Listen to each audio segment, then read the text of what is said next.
Next topic बच्चों हम start करने जा रहे हैं जीन रेगुलेशन। ये टॉपिक वेरी इंपॉर्टेंट है।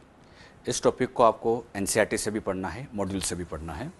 अच्छा, इस टॉपिक में जितने भी डायग्राम हैं आप बना के भी रखें। जीन रेगुलेशन होता क्या है, वेरी इंपॉर्टेंट। हर साल इससे एक नए क्वेश्चन तो आता ही आता है, तो ये टॉपिक बहुत इंपॉर्टेंट है। जीन रेगुलेशन का मतलब होता है ज़रूरत के हिसाब से जीन को काम करना।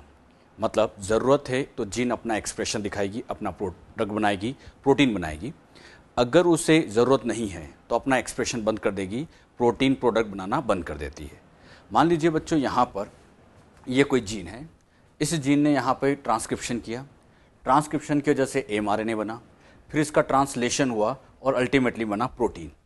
जीन से प्रोटीन बन रहा है, यही प्रोटीन एक तरह का प्रोडक्ट है। अगर जीन प्रॉपर प्रोटीन बना रही है तो इसे कहा जाता है उसका एक्सप्रेशन। मतलब जीन प्रॉपर एक्सप्रेस हो रही है, प्रॉपर प्रोटीन बन रहा है, इससे प्रॉपर प्रोडक्ट बन रहा है। अगर कोई जीन एक्सप्रेस हो रही है तो ऐसी कंडीशन में इस जीन को ऑन कहा जाता है।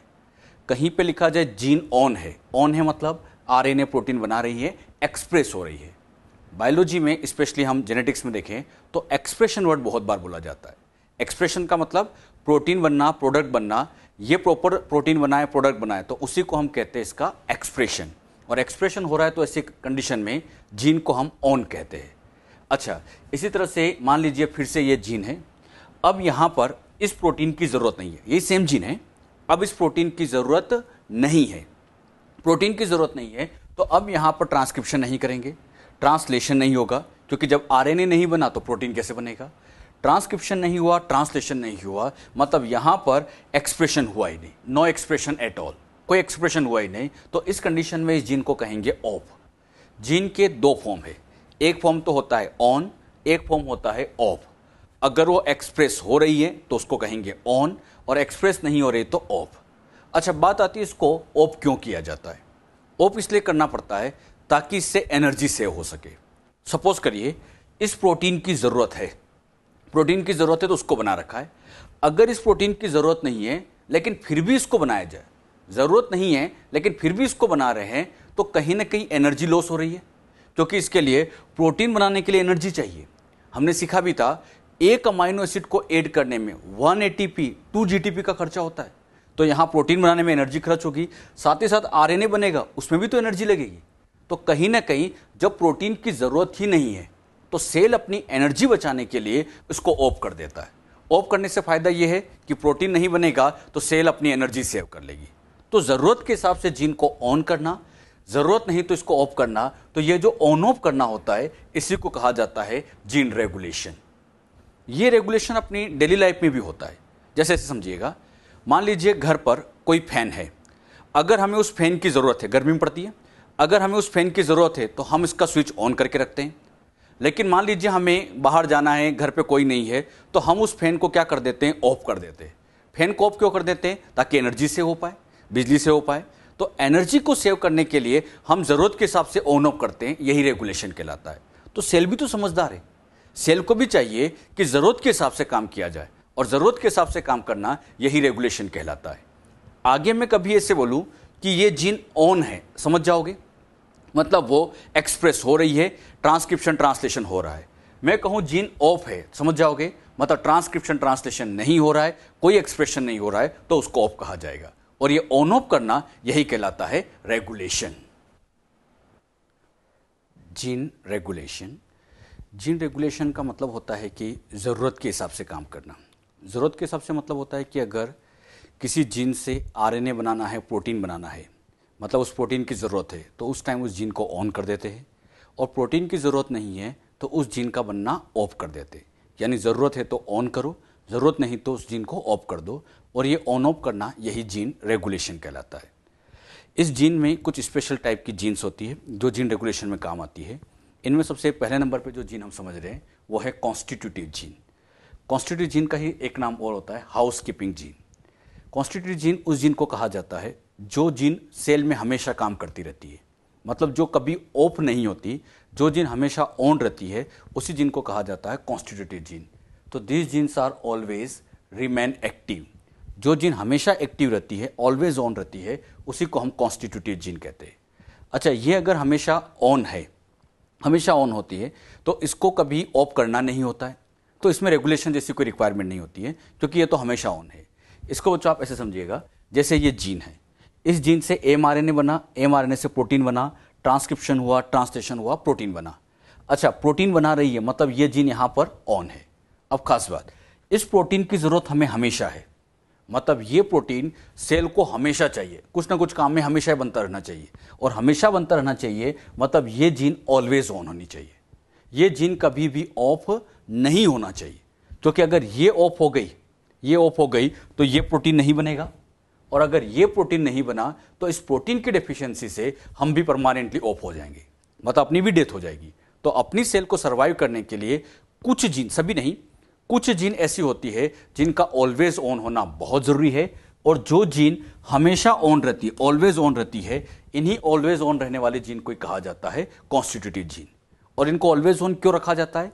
क्योंकि इनका प्रोटीन सेल को हमेशा जरूरत पड़ती है।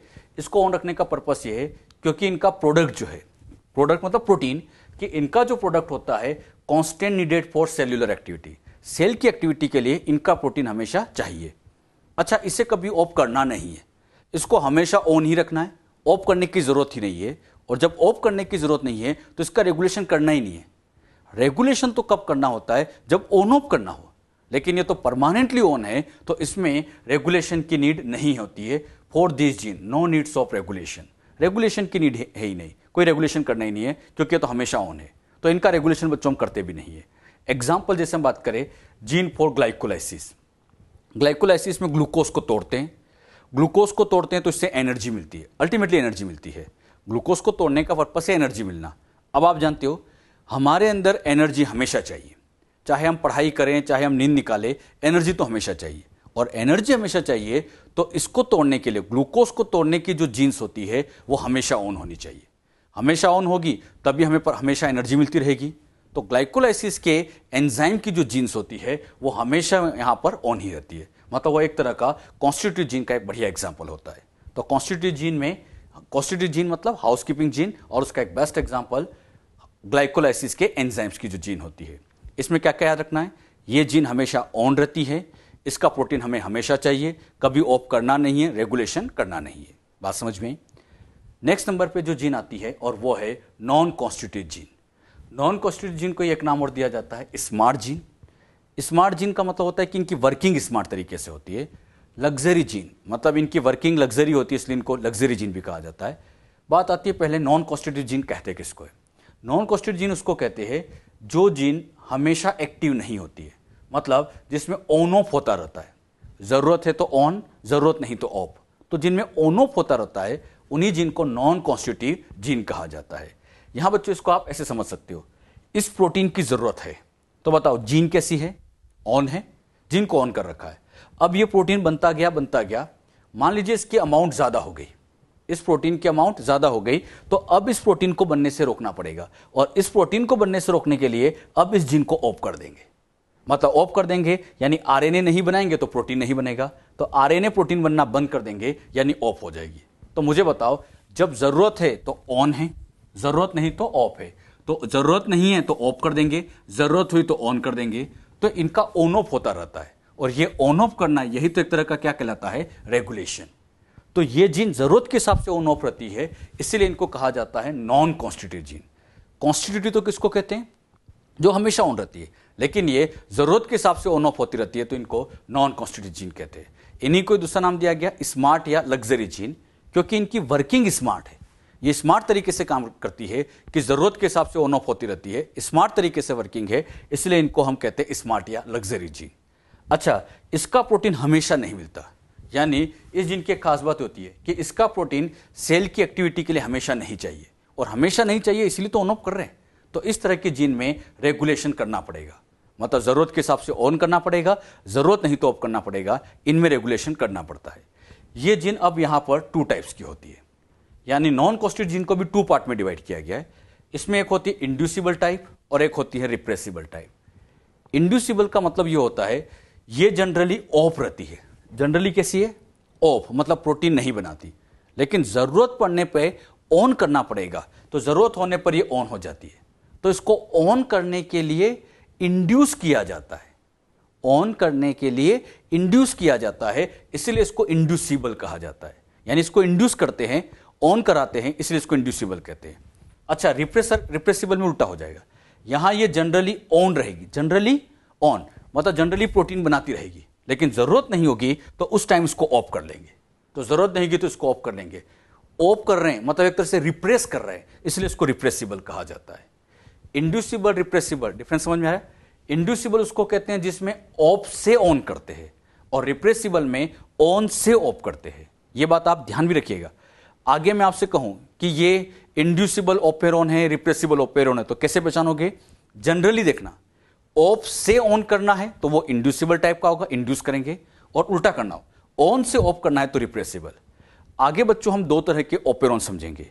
इनमें से एक ऑपेरॉन जो हम समझेंगे वो होगा लेक ऑपेरॉन। पहला ऑपेरॉन जो हम सीखने जा रहे हैं लेक ऑपेरॉन, वो इंड्यूसिबल टाइप का होगा। और इसी तरह से अगला ऑपेरॉन हम समझेंगे ट्रिप्टोफैन ऑपेरॉन, और जो ट्रिप्टोफैन ऑपेरॉन हम समझेंगे वो रिप्रेसिबल होगा। यानी लेक ऑपेरॉन इंड्यूसिबल टाइप का होता है और ट्रिप्टोफैन ऑपेरॉन रिप्रेसिबल टाइप का होता है। तो दो तरह के ऑपेरॉन चलते हैं। क्लियर? ये ध्यान रखना, इंड्यूसिबल रिप्रेसिबल का मीनिंग क्लियर होना चाहिए। क्लियर? अगर मैं आगे कभी ऐसे कहूं कि ये जीन कॉन्स्टिट्यूटिव जीन है, समझ जाओगे? कॉन्स्टिट्यूटिव जीन मतलब हमेशा ऑन है। मैं कहूं ये जीन नॉन कॉन्स्टिट्यूटिव जीन है मतलब हमेशा ऑन नहीं है, इनका ऑन ऑफ होता रहता है, इनका रेगुलेशन करना पड़ता है। बात समझ में आई? तो ये जो जीन है, ये दोनों तरह की जीन आप अच्छे से ध्यान रखिए। नेक्स्ट पॉइंट, जीन रेगुलेशन सबसे पहले हम समझेंगे प्रोकैरियोट्स में और फिर बाद में हम यूकैरियोट में। यूकैरियोट में तो हम इतना डिटेल में नहीं समझते हैं, लेकिन प्रोकैरियोट में इसको बहुत डिटेल में आपको समझाया जाता है। तो प्रोकैरियोट में इसको बहुत ध्यान से हम समझना है। पहले हम प्रोकैरियोट की बात करेंगे, बाद में इसमें यूकैरियोट की बातें करेंगे, लेकिन मेन हमें प्रोकैरियोट में ही समझना है। आपकी एनसीईआरटी में भी इसको प्रोकैरियोट लेवल पे ही सिखाया गया है। अच्छा, ऑपेरॉन में जितनी बातें समझा रहे हैं वेरी वेरी इंपॉर्टेंट है और सबको अच्छे से याद भी रखना है। Gene regulation in prokaryote. Prokaryote में जीन रेगुलेशन की सबसे प्रीडोमिनेंट साइट, प्रीडोमिनेंट मतलब मेन साइट जीन रेगुलेशन की होती है at transcription initiation level. Transcription का इनिशिएशन लेवल यही जीन रेगुलेशन की सबसे मेन साइट है। जैसे बच्चों आप इसको ऐसे समझिएगा, यहां पर ये जीन है, इस जीन से एमआरएनए बन रहा है, प्रोटीन बन रहा है, यानी ट्रांसक्रिप्शन हो रहा है, ट्रांसलेशन हो रहा है। अब बताओ, ये जीन यहां पर अभी तो ऑन है, अगर प्रोटीन बना रही ऑन है। अब इस जीन को ऑन से ऑफ करना है। ऑफ करने का मतलब प्रोटीन बनने से रोकना है। अब आप बताओ, प्रोटीन बनने से रोकना है तो कैसे रोका जाए? प्रोटीन बनने से रोकना है तो मेरे पास दो तरीके हैं, या तो मैं ट्रांसक्रिप्शन रोक दूं या ट्रांसलेशन रोक दे, या तो हम ट्रांसलेशन को रोक दें या ट्रांसक्रिप्शन को रोक दें। आप बताओ कौन सा तरीका ज्यादा बेटर है? ज्यादा बेस्ट है ट्रांसक्रिप्शन को ही रोक दो, क्योंकि ट्रांसक्रिप्शन रोक दोगे तो ये एमआरएनए ही नहीं बनेगा, और जब बच्चों यहां पर ये एमआरएनए ही नहीं बनेगा तो प्रोटीन बनेगा ही नहीं। तो बेस्ट तरीका है किसको रोक दिया जाए? ट्रांसक्रिप्शन को। यही हमने लिखा कि जीन को रेगुलेट करने का मेन लेवल कौन सा होता है? ट्रांसक्रिप्शन। और ट्रांसक्रिप्शन इनिशिएशन लेवल, इनिशिएशन मतलब आरएनए बनना ही मत दो, आरएनए बनने का जो इनिशिएशन होता है उस इनिशिएशन की प्रोसेस को ही रोक दो। मतलब आरएनए बनने की शुरुआत को ही रोक दिया जाए तो उसी को कहा जाता है ट्रांसक्रिप्शन इनिशिएशन लेवल, और यही मेन लेवल होता है। हम ट्रांसलेशन लेवल पे भी रोक सकते हैं, लेकिन ज्यादा बढ़िया है आरएनए बनाने की एनर्जी बचाओ ना, क्यों आरएनए बनाने में एनर्जी लगाई जाए? तो ज्यादा बेस्ट है कि हम ट्रांसक्रिप्शन को ही रोक दे, ताकि इससे ट्रांसलेशन तो होगा ही नहीं। तो प्रीडोमिनेंट साइट हमेशा ट्रांसक्रिप्शन लेवल पे होती है।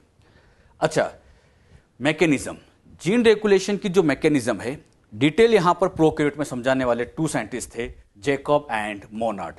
साइंटिस्ट का नाम वेरी इंपॉर्टेंट, दो साइंटिस्ट हैं जैकब एंड मोनार्ड, और इन दोनों ने जीन रेगुलेशन की मैकेनिज्म को डिटेल में समझाया था। प्रोकैरियोट में इसके लिए इन्होंने अपने वर्क किए थे इकोलाई बैक्टीरिया पर। इकोलाई बैक्टीरिया पर वर्क किया और इन्होंने कंसेप्ट दिया था जिसको कहा जाता है operon concept, operon model. Jacob and Monod दो साइंटिस्ट थे और इन्होंने ही ऑपेरॉन कंसेप्ट समझाया था। अच्छा, इन ऑपेरॉन कंसेप्ट में ऑपेरॉन होता क्या है?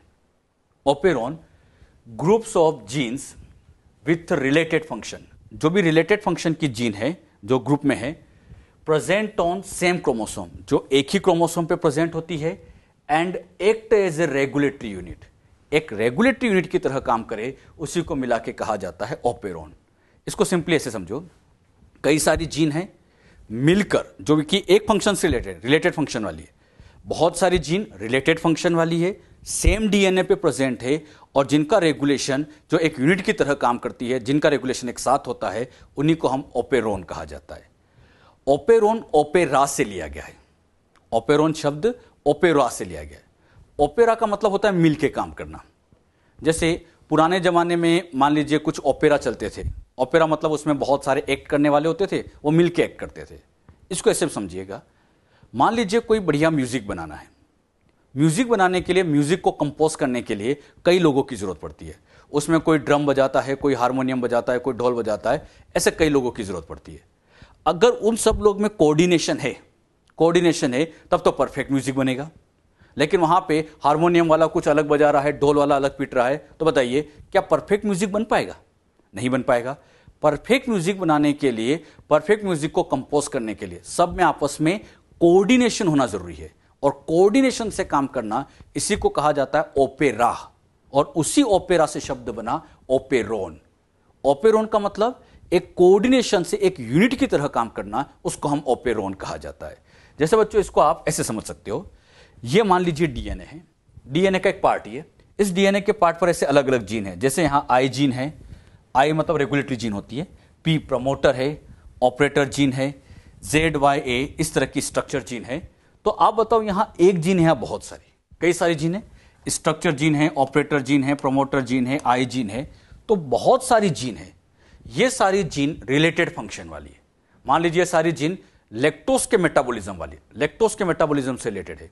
तो ये सारी जीन रिलेटेड है, एक साथ प्रेजेंट है, एक यूनिट की तरह काम करती है, तो इन सबको मिला के कहा गया ओपेरोन। तो बताओ ओपेरोन में एक जीन होती है बहुत सारी ऐसी कई सारी जीन है, मिलके काम कर रही है, तो सबको मिला के ओपेरोन। इन सब ने मिलकर लैक्टोज का मेटाबॉलिज्म किया, तो ये जो ओपेरोन बनेगा ये लेक ओपेरोन हो जाएगा। ट्रिप्टोफैन का करेंगे तो ट्रिप्टोफैन ओपेरोन हो जाएगा। इस तरह से अलग अलग ओपेरोन के नाम दिए जाते हैं। पहले तो इतना बताओ ओपेरोन क्या होता है? बहुत सारी जीन का मिलकर काम करना, यूनिट की तरह काम करना, वही ओपेरोन कहलाता है। ओपेरोन के अंदर कौन कौन सी जीन इन्वॉल्व की जाती है? तो इनके अंदर पहला तो आता है स्ट्रक्चर जीन, ये दिख रही है आपको ZYA, ये स्ट्रक्चर जीन है। सेकंड यहां पर आती है रेगुलेटरी जीन, जिसको हम आई जीन कहते हैं, रेगुलेटर जीन। थर्ड नंबर पे आते हैं ऑपरेटर जीन, जिसको O से लिखा जा रहा है, और P मतलब प्रमोटर जीन। तो ऐसी कई सारी यहां पर जीन होती है। अच्छा, ओपेरा के अंदर ये सारी जीन्स को इंक्लूड किया जाता है। तो ओपेरा क्या है, इसमें कौन सी जीन इंक्लूड होती है, ये ध्यान रखिएगा। नेक्स्ट आता है एग्जाम्पल ऑफ ओपेरोन। ओपेरोन के क्या क्या एग्जाम्पल है? आपके एनसीईआरटी में बस नाम लिखे तो वो नाम मैं आपको बताता हूं। सबसे पहले नंबर पे आता है लेक ओपेरोन। लेक ओपेरोन में इस लेक का एग्जैक्ट मतलब लैक्टोज से होता है, ये याद रखना। लेक ओपेरोन में लेक इंडिकेट फॉर लैक्टोज। इसी तरह से टीआरपी ओपेरोन, टीआरपी में ट्रिप्टोफैन। इसी तरह से एरा मतलब अरेबिनोज ओपेरोन। इसी तरह से हिस मतलब हिस्टिडिन ओपेरोन। इसी तरह से वेल मतलब वेलिन ओपेरोन। तो एक बात मुझे बताओ, ओपेरोन एक होते हैं या बहुत सारे? ओपेरोन तो बहुत सारे। यहां पर lac operon, tryptophan operon, ara operon, his operon, val operon, कई ओपेरोन होते हैं। इन सारे ओपेरोन में से आपकी एनसीईआरटी में केवल लेक ओपेरोन को समझा रखा है। आपके एनसीईआरटी में जो डिटेल में समझा रखा है वो लेक ओपेरोन, और इसी को भी हम भी डिटेल में समझेंगे, लेकिन हम साथ साथ ट्रिप्टोफैन ओपेरोन भी समझेंगे। मतलब हम दो ओपेरोन को डिस्कस करेंगे, एक लेक ओपेरोन और ट्रिप्टोफैन। लेकिन इनमें से सबसे इंपॉर्टेंट, जिससे कई बार एग्जाम में क्वेश्चन आ चुका है, वो है lake operon. Lake operon very very important है। बात समझ में? हम उसी को डिटेल में समझेंगे। आपको समझाने के लिए ये लेक ओपेरोन की जीन यहां ड्रॉ की है, जिसमें स्ट्रक्चर जीन, प्रमोटर, ऑपरेटर, आई जीन है। ये यहां पर ट्रिप्टोफैन ओपेरोन है। इसी तरह से और भी ओपेरोन होंगे, इसके अंदर भी आई gene, promoter, operator, structure gene यहां ABCDE इस तरह से है। तो मेरा एक क्वेश्चन है, दोनों ओपेरोन को कंपेयर करो। दोनों की स्ट्रक्चर जीन, इसकी स्ट्रक्चर जीन, इसकी स्ट्रक्चर जीन सेम है या डिफरेंट है? डिफरेंट है। यहां ZYA है, जबकि यहां EDCBA है, अलग है। तो दोनों की स्ट्रक्चर जीन डिफरेंट है। बहुत ध्यान सुना, स्ट्रक्चर जीन डिफरेंट है। दोनों के अगर मैं ऑपरेटर की बात करता तो ये भी डिफरेंट है। इसका ऑपरेटर डिफरेंट होता है, इसका ऑपरेटर डिफरेंट होता है। दोनों के प्रमोटर भी डिफरेंट होते हैं, और दोनों की ये जो आई रेगुलेटरी जीन होती है ये भी डिफरेंट होती है। मतलब अलग अलग ओपेरोन में ये सब अलग अलग होता है। तो एक बहुत important point, each operon has its specific operator and specific repressor. Her operon का अपना अपना रिप्रेसर होता है, अपना अपना ऑपरेटर होता है। मतलब मैं कहूं लेकोपेरोन का ऑपरेटर और ट्रिप्टोफैन ऑपेरोन का ऑपरेटर सेम है या डिफरेंट है? तो डिफरेंट है। दोनों की स्ट्रक्चर जीन डिफरेंट है, दोनों की आई जीन डिफरेंट है। तो हर ऑपेरोन में ये सब डिफरेंट डिफरेंट होते हैं। ये एनसीईआरटी की बहुत अच्छी लाइन है, तो इसको भी आप ध्यान रखिए, ये वेरी इंपॉर्टेंट है। क्लियर? तो ये एग्जाम्पल और ये लाइन याद रखिएगा। अब इन सब में से आपको हम डिटेल में समझाते हैं लेकोपेरोन। सबसे पहले हम सीखने जा रहे हैं लेकोपेरोन, बाद में हम चलेंगे ट्रिप्टोफैन। लेकोपेरोन में होता क्या है? लेकोपेरोन के अंदर इस ओपेरोन में उन जीन्स का रेगुलेशन किया जाता है जो लैक्टोज का कैटाबोलिज्म करती है। लैक्टोज का कैटाबोलिज्म, कैटाबोलिज्म मतलब ब्रेकडाउन। उन जीन्स का रेगुलेशन करना है जो लैक्टोज का ब्रेकडाउन से रिलेटेड है। मतलब लेकोपेरोन में कुछ नहीं, लैक्टोज को तोड़ना है। सबसे पहली बात आती है लैक्टोज है क्या? लैक्टोज बच्चों एक डाइसैकेराइड है, एक शुगर है, डाइसैकेराइड शुगर है जो कि दो चीजों से बना होता है, glucose and galactose. Glucose plus galactose, glucose galactose को मर्ज कर दें तो ये लैक्टोज बन जाता है। इसको बच्चों आप ऐसे समझिएगा, यहां पर ये ग्लूकोज है और ये गैलेक्टोज है, दोनों जुड़े हुए, दोनों को आपस में ग्लाइकोसाइडिक बॉन्ड से जोड़ रखा है। तो ग्लूकोज और गैलेक्टोज दोनों आपस में जुड़े हैं। ये एक मोनोसैकेराइड है और ये भी बच्चों मोनोसैकेराइड होता है, दोनों ही मोनोसैकेराइड है। ये भी यहां पर याद रखिएगा, ये भी यहां पर मोनोसैकेराइड होता है और ये भी यहां मोनोसैकेराइड है। इन दोनों मोनोसैकेराइड को जोड़ के जो डाइसैकेराइड बना, इसका नाम लैक्टोज है। तो लैक्टोज में कितने मोनोसैकेराइड होते हैं? दो, इसलिए डाइसैकेराइड कहते हैं। इसी लैक्टोज का नाम एक नाम और होता है बीटा गैलेक्टोसाइड, नॉट साइडेज। एज आ गया तो एंजाइम हो जाएगा। तो लैक्टोज का दूसरा नाम याद रखना बीटा गैलेक्टोसाइड, इसको बीटा गैलेक्टोसाइड भी कहते हैं। तो लैक्टोज क्या है? डाइसैकेराइड जिसमें गैलेक्टोज और ग्लूकोज ग्लाइकोसाइडिक बॉन्ड से जुड़े होते हैं। अब लेकोपेरोन में करना क्या है? इस लैक्टोज को तोड़ना है। लैक्टोज को तोड़ने का मतलब यह है कि इनके बीच में जो ग्लाइकोसाइडिक बॉन्ड है इसको ब्रेक करना है। अब बात आती है ब्रेक कौन करे? तो इसको ब्रेक करने के लिए यहां एक एंजाइम काम आता है, बीटा गैलेक्टोसाइडेज। कौन सा एंजाइम? Beta galactosidase. ये बीटा गैलेक्टोसाइडेज क्या करता है? ये एंजाइम आता है और यहां पर जाके एक्ट करता है। बताइए कौन से बॉन्ड को तोड़ेगा? ग्लाइकोसाइडिक। और जैसे ग्लाइकोसाइडिक बॉन्ड को तोड़ेगा, गैलेक्टोज अलग हो जाएगा, ग्लूकोज अलग हो जाएगा, दोनों सेपरेट हो जाएंगे। तो फाइनली यहां पर ये ग्लूकोज और गैलेक्टोज सेपरेट हो जाएंगे। तो बताओ यहां लैक्टोज को बनाया या तोड़ा? लैक्टोज को यहां पर तोड़ रहे हैं, उसका क्या किया जा रहा है? कैटाबोलिज्म किया जा रहा है, ब्रेकडाउन किया जा रहा है। तो यह बात अच्छे से याद रखना, इस ओपेरोन में लैक्टोज का ब्रेकडाउन करते। बात आती है लैक्टोज को ब्रेक करते क्यों है, पर्पस क्या है? लैक्टोज को ब्रेक करने का मेन पर्पस है इससे ग्लूकोज मिलेगा, गैलेक्टोज मिलेगा, फिर ये गैलेक्टोज भी ग्लूकोज में चेंज होगा और फाइनली ये ग्लूकोज एनर्जी देने का काम करेगा। यानी इसमें लैक्टोज को तोड़ने का मेन पर्पस एनर्जी के लिए। लैक्टोज को तोड़े, अल्टीमेटली ग्लूकोज मिलेगा और ये ग्लूकोज फिर एनर्जी देगा। अब बताओ अगर सेल में लैक्टोज है, ध्यान से सुनना, अगर सेल में लैक्टोज है, ये अवेलेबल है, तो ये अवेलेबल है तो इसकी जरूरत है, क्योंकि ये होगा तभी तो इसको तोड़ा जाएगा। तो यहां पर लैक्टोज अवेलेबल है तो बीटा गैलेक्टोसाइडेज की जरूरत है, मतलब इसको बनाने वाली जीन को क्या करेंगे? ऑन। ये ऑन होगी, एंजाइम बनेगा, इसको तोड़ देंगे। और लैक्टोज नहीं है तो, ये नहीं है तो इसकी जरूरत नहीं है, और इसकी जरूरत नहीं तो इसको ऑफ कर देंगे। यानी यहां पर जरूरत होगी तो जीन को ऑन करेंगे, जरूरत नहीं तो ऑफ करेंगे। बताओ जीन ऑन कब करते हैं? जब लैक्टोज है। लैक्टोज है तो इसकी जरूरत है तो ऑन कर देंगे, ये नहीं तो इसकी जरूरत नहीं तो ऑफ कर देंगे। तो यहां पर जरूरत के हिसाब से ऑन ऑफ कर रहे हैं, मतलब रेगुलेशन कर रहे हैं। कैसे होता है यह सब डिटेल में हम पढ़ेंगे। अभी इतना ध्यान रखो, कब ऑन होता है? जब लैक्टोज है। जीन कब ऑफ होती है? जब लैक्टोज नहीं है। अब वो सब कैसे होता है, इन सब चीजों को एक एक करके आपको डिटेल में समझाया जाएगा। पहले हम इसकी जीन्स के बारे में समझ लेते हैं।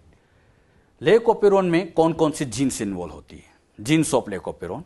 यहां आपको समझाने के लिए इसकी जीन्स को ड्रॉ किया है। इसमें आई जीन है, प्रमोटर, ऑपरेटर, जेड, वाई, ए, इस तरह से होती है। यहां पर सबसे पहले आई, ये जो आई होता है, ये आई एक रेगुलेटर जीन है। रेगुलेटर जीन या इसको आप रिप्रेसर जीन भी कहते हैं, क्योंकि इसी से ही रिप्रेसर प्रोटीन बनता है। ये रिप्रेसर प्रोटीन बनाती है। यहां पर एक आरएनए पॉलीमरेज एंजाइम जुड़ता है इस प्रमोटर पे, और इससे यहां पर बनता है एमआरएनए। फिर वो एमआरएनए यहां पर रिप्रेसर प्रोटीन बनाता है। तो आई जीन से फाइनली रिप्रेसर प्रोटीन बनता है। तो ये रिप्रेसर प्रोटीन बनाती है, तो इसी को हम रिप्रेसर जीन या रेगुलेटर जीन या इनहिबिटरी जीन भी कह सकते हैं। यहां आई का मतलब इनहिबिशन से है। बच्चे बड़े कंफ्यूज होते हैं। यहां आई का मतलब बच्चे इंड्यूसर समझ जाते हैं, जबकि इंड्यूसर नहीं है। यह पॉइंट याद रखना अच्छे से। आई का मीनिंग इनहिबिशन से है, क्योंकि इसका ये जो रिप्रेसर प्रोटीन बना, ये कहीं ना कहीं इनहिबिशन करने का काम करता है। तो आई यहां इनहिबिशन से इंडिकेट है। एक बार फिर समझना, आई जीन रेगुलेटर जीन या रिप्रेसर जीन, जिससे फाइनली रिप्रेसर प्रोटीन बनता है। क्वेश्चन भी ऐसे आएगा, आई जीन का प्रोडक्ट क्या है? आई जीन का प्रोडक्ट क्या है? तो प्रोडक्ट का नाम क्या बनेंगे? Repressor protein. ये रिप्रेसर प्रोटीन जब एक्टिव होता है, बात को सुनना, ये रिप्रेसर प्रोटीन जब एक्टिव होता है तो एक्टिव कंडीशन में ये जिस पार्ट पे जाके बाइंड होता है वो कहलाता है ऑपरेटर। मतलब एक्टिव कंडीशन में ये इस ऑपरेटर पे आके यहां पे आके ये बैठ जाएगा। तो बताओ, ये यहां पर जहां बैठने वाला है उस एरिया का नाम ऑपरेटर। लेकिन कंडीशन क्या है? इसका एक्टिव होना जरूरी है। अगर यहां से इसको इनएक्टिव कर दो तो ये वापस हट जाएगा। मतलब ये यहां पर तभी बैठा रहेगा जब तक कि ये एक्टिव है। अगर यहां से इसको इनएक्टिव कर दिया तो ये हट जाएगा। बात समझ में? ये रिप्रेसर प्रोटीन हमेशा बनता है। मतलब लैक्टोज हो या नहीं हो, ये तो हमेशा बनता है। रिप्रेसर प्रोटीन हमेशा बनता है। तो बताओ, आई जीन कॉन्स्टिट्यूटिव या नॉन कॉन्स्टिट्यूटिव? सबको आना चाहिए आंसर। आई जीन कॉन्स्टिट्यूटिव जीन होती है। और कॉन्स्टिट्यूटिव क्यों? क्योंकि ये हमेशा काम करती है। लैक्टोज हो नहीं हो, ये हमेशा बनाती है और हमेशा ऑन है। मतलब आई जीन को हम कह सकते हैं कि एक तरह की कॉन्स्टिट्यूटिव जीन होती है। बात समझ में? यहां पर जो पी है, इस पी का मतलब होता है प्रमोटर। प्रमोटर बच्चों ये वही एरिया है जहां पर एक्चुअली में आरएनए पॉलीमरेज बाइंड करता है। Very important. तो promoter binding site for RNA polymerase. याद करिए ट्रांसक्रिप्शन, जब हम ट्रांसक्रिप्शन पढ़ रहे थे तो वहां पे भी हमने सीखा था आरएनए पॉलीमरेज जहां पर आकर बाइंड करता है उस एरिया का नाम प्रमोटर। तो प्रमोटर किसको कहेंगे? जहां पे आरएनए पॉलीमरेज बाइंड करता है उसी को हम प्रमोटर कहते हैं। और यहां आरएनए पॉलीमरेज, मान लीजिए आरएनए पॉलीमरेज है तो इसमें एक फैक्टर होता था, याद करो, सिग्मा फैक्टर, और वही प्रमोटर को पहचानता था। ये वही प्रमोटर है। ओ का मतलब होता है ऑपरेटर। और ऑपरेटर की खास बात ये होती है कि इस पे ये रिप्रेसर प्रोटीन बाइंड होता है। तो operator binding site for repressor protein, ये रिप्रेसर प्रोटीन की बाइंडिंग साइट होती है। क्लियर? ये सब नीट में पूछा जाता है। प्रमोटर क्या करता है, ऑपरेटर क्या करता है, आई जीन क्या है, सब याद रखना है। अब यहां पर ZYA इस तरह की यहां पर स्ट्रक्चर जीन होती है। यहां से लेके यहां तक का ये जो इतना पार्ट है ये स्ट्रक्चर जीन है। इस स्ट्रक्चर जीन में जब यहां पर आरएनए पॉलीमरेज जुड़ जाएगा, यहां पर आरएनए पॉलीमरेज आके जुड़ गया, कहां पे? प्रमोटर पे। और मान लीजिए ये इनएक्टिव है, खाली है, यहां पर ये है ही नहीं, यहां पर ये बच्चों पूरी तरह से इस तरह से खाली है। आरएनए पॉलीमरेज फिर आगे जाएगा, ये यहां जुड़ नहीं पाया, ये यहां पर जुड़ नहीं पाया, तो आरएनए पॉलीमरेज आगे जाएगा। आरएनए पॉलीमरेज जब आगे जाएगा तो ZYA इन तीनों से यहां पर एक ही एमआरएनए बनाएगा। मतलब ZYA से 3 एमआरएनए नहीं बनाते, ये आरएनए पॉलीमरेज आगे जाएगा और इन तीनों से एक एमआरएनए बनता है। अब एमआरएनए बनने के बाद ये इतना पार्ट समझाने के लिए Z का है, ये Y का है और ये A का है। मतलब इस एमआरएनए को मैंने 3 पार्ट में डिवाइड कर दिया, बना एक ही है, सिखाने के लिए इसको 3 पार्ट में। ये पार्ट Z का है। अब इस Z वाले पार्ट पर एमआरएनए पर ये राइबोसोम जुड़ेंगे और इससे यहां पर ये प्रोटीन बनेगा। यहां जो प्रोटीन या एंजाइम बनेगा उसका नाम होगा बीटा गैलेक्टोसाइडेज। यहां पर बीटा गैलेक्टोसाइडेज, साइड नहीं, क्योंकि बीटा गैलेक्टोसाइड तो लैक्टोज को कहते हैं, यहां साइडेज है तो बीटा गैलेक्टोसाइडेज है। अच्छा, यहां पे बच्चों ये वाला पार्ट था Y, यहां पर भी एक राइबोसोम जुड़ेगा, इससे भी यहां पे प्रोटीन बनेगा, उसका नाम परमीएज होगा। एक राइबोसोम यहां जुड़ेगा और इससे जो प्रोटीन बनेगा उसका नाम transacetylase. Very very important. Z से बना बीटा गैलेक्टोसाइडेज, Y से बना परमीएज, A से बना ट्रांस एसिटाइलेज। मतलब यहां एक ही एमआरएनए है लेकिन उसने यहां पर 3 एंजाइम या 3 प्रोटीन का डेवलपमेंट किया। किससे क्या बनता है ये एग्जाम में कई बार आ चुका है, एक बार फिर सुन लेना। Z से बीटा गैलेक्टोसाइडेज, Y से परमीएज और A से ट्रांस एसिटाइलेज। अब बात आती है बीटा गैलेक्टोसाइडेज का फंक्शन। इसका फंक्शन तो याद है, किसको तोड़ना? बीटा गैलेक्टोसाइडेज लैक्टोज को तोड़ेगा, तो इसका काम break lactose into glucose and galactose. ये लैक्टोज को ग्लूकोज और गैलेक्टोज में तोड़ने का काम करता है, जानते सभी। परमीएस। परमीएस का काम होता है लैक्टोज को सेल के अंदर लाना। जैसे ये सेल है और ये लैक्टोज है, तो इसको अंदर लाने के लिए यहां पर परमीएस लगा होता है। तो permease enter lactose into the cell, lactose को सेल के अंदर इंटर कराने में परमीएस का रोल होता है। ट्रांस एसिटाइलेज का फंक्शन होता है transfer acetyl group from acetyl coenzyme to beta galactosidase. ये क्या होता है इसको समझाएंगे अभी थोड़ी देर में। अभी इतना ध्यान रखो, इन तीनों से यहां जो एमआरएनए था, एक एमआरएनए से कितने एंजाइम बने? 3। कौन कौन से? Beta galactosidase, permease, transacetylase. Function बोलो।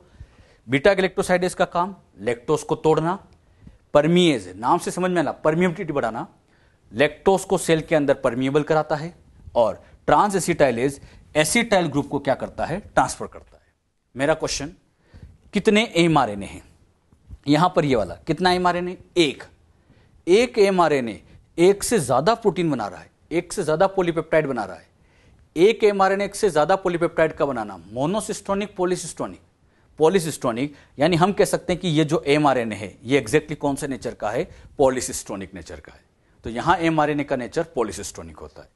जितनी बातें यहां समझाई, एक आउटलाइन दे रहा हूं, फटाफट सबको आना चाहिए। बताओ आई से क्या बनता है? सबको आना चाहिए। आई से रिप्रेसर प्रोटीन, आई से रिप्रेसर प्रोटीन। बताओ कहां जुड़ता है? रिप्रेसर प्रोटीन कहां जुड़ता है? तो ऑपरेटर। पी का मतलब प्रमोटर, प्रमोटर पे क्या जुड़ता है? आरएनए पॉलीमरेज, आरएनए पॉलीमरेज यहां आकर बाइंड करता है। ओ का मतलब ऑपरेटर, यहां पर कौन जुड़ता है? Repressor protein. लेकिन कब? जब वो एक्टिव होता है। स्ट्रक्चर जीन यहां पर ZYA है, और सीक्वेंस याद रखना, पहले Z है, फिर Y है, और लास्ट में A है। Z से क्या बनता है? तो बीटा गैलेक्टोसाइडेज, Y से परमीएज, A से ट्रांस एसिटाइलेज, और तीनों के फंक्शन क्लियर होना चाहिए। अच्छा, बीटा गैलेक्टोसाइडेज, परमीएज और ट्रांस एसिटाइलेज, इनके फंक्शन एक बार फिर से। बीटा गैलेक्टोसाइडेज का फंक्शन लैक्टोज को तोड़ना, परमीएज का फंक्शन लैक्टोज को सेल के अंदर लाना, और ट्रांस एसिटाइलेज का function transfer acetyl group from acetyl coenzyme to beta galactosidase. इसको बच्चों आप ऐसे समझिएगा। आपको समझाने के लिए ये इकोलाई की सेल है। इस इकोलाई की सेल पर यहां ये परमीएज बाइंड होता है, सेल की मेम्ब्रेन पे बाइंड होता है। अच्छा, अब ये परमीएज क्या करता है? ये जो लैक्टोज है, L4 लैक्टोज, इन लैक्टोज के मॉलिक्यूल को सेल के अंदर लाता है। अच्छा, ये जो बाहर होता है कल्चर मीडियम होता है। यहां पर आउटसाइड में जो भरा होता है, ये आउटसाइड में यहां पर कल्चर मीडियम होता है। यहां बच्चों ऐसे आउटसाइड में कल्चर मीडियम होता है, और इसी कल्चर मीडियम से अंदर इंटर करता है। अच्छा, ये लैक्टोज यहां पर अंदर इंटर कर रहा है, और इसको अंदर इंटर कराने में किसका रोल है? पी मतलब परमीएज का रोल है। अरे बात समझ में? तो परमीएज इसको अंदर इंटर कराता है। अंदर इंटर करने के बाद सेल के अंदर कौन आ गया? लैक्टोज।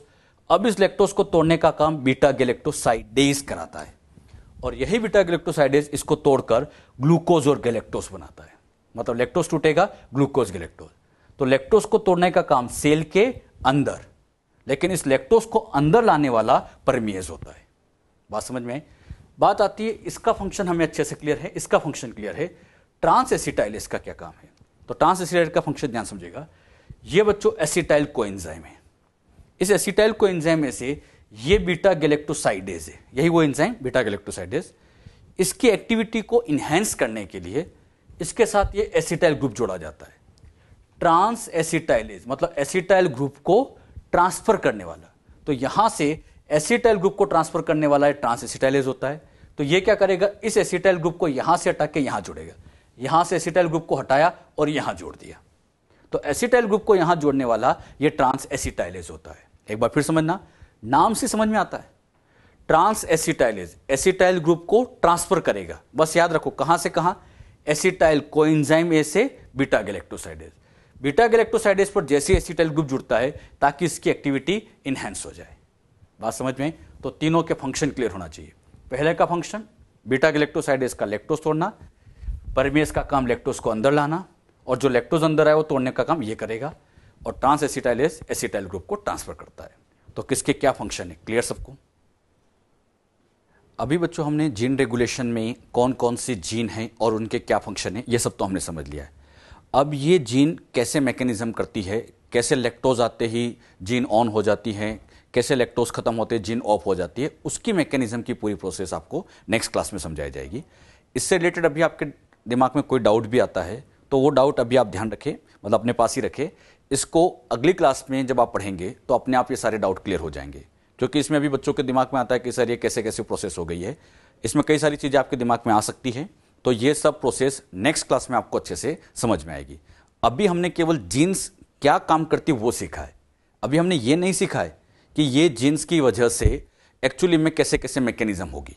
तो मैकेनिज्म वाला पार्ट अगले टर्न पे हम लेंगे। तब तक बच्चों आप बस इन चीज़ों को ध्यान रखो कि किस जीन ने क्या फंक्शन किया है। आई जीन का क्या फंक्शन है, जेड का क्या फंक्शन, वाई का क्या फंक्शन, ए का क्या फंक्शन, ये फंक्शन अच्छे से याद होना चाहिए, क्योंकि आपको जब ये फंक्शन अच्छे से याद होंगे तब भी हम इसकी पूरी मैकेनिज्म पढ़ सकते हैं। जीन रेगुलेशन से पहले का हमने जितना भी पार्ट अभी तक समझ चुके हैं, आप बच्चों उसके क्वेश्चन भी सोल्व कराए, उसमें एक्सरसाइज 1, 2, 3 जितने भी क्वेश्चन दिए गए इससे रिलेटेड अभी तक जो हमने पढ़ा है वो आप अच्छे से रिवाइज करें। एनसीईआरटी भी इसमें साथ साथ आप पढ़ते रहें। एनसीईआरटी में भी जब आप एनसीईआरटी पढ़ें तो एक बात ये ध्यान रखो बच्चों, डायग्राम सामने रखो। डायग्राम सामने रख के पढ़ोगे तो आपको समझने में आसानी होगी, क्योंकि डायग्राम देख के हम लोग आसानी से समझ सकते हैं। अपनी एनसीईआरटी की लैंग्वेज थोड़ी टिपिकल है, इस चैप्टर में आप पढ़ते भी हैं, लैंग्वेज थोड़ी सी टिपिकल मिलती है। हाँ, इसीलिए इसको ज़्यादा बढ़िया है कि मॉड्यूल से पढ़ें। मॉड्यूल में एक बार पढ़ लो। मॉड्यूल में पढ़ने से क्या होगा कि आप लोगों को लैंग्वेज अच्छे समझ में आ जाएगी। हाँ, फिर उसके बाद आप एनसीईआरटी में पढ़ सकते हैं। तो पहले मॉड्यूल में पढ़ लीजिए, फिर उसके बाद एनसीईआरटी की बस लैंग्वेज समझने के लिए उसको पढ़ लीजिएगा। क्लियर? तो आपको 3 चीज़ें ध्यान रखनी है, मॉड्यूल भी पढ़ना है, एनसीईआरटी भी पढ़नी है, और साथ ही साथ जो हम डायग्राम बनाते हैं वो आप लोग नोट करते रहते हैं, तो उन डायग्राम को देख के इन चीज़ों को आप समझने की कोशिश भी किया कीजिए।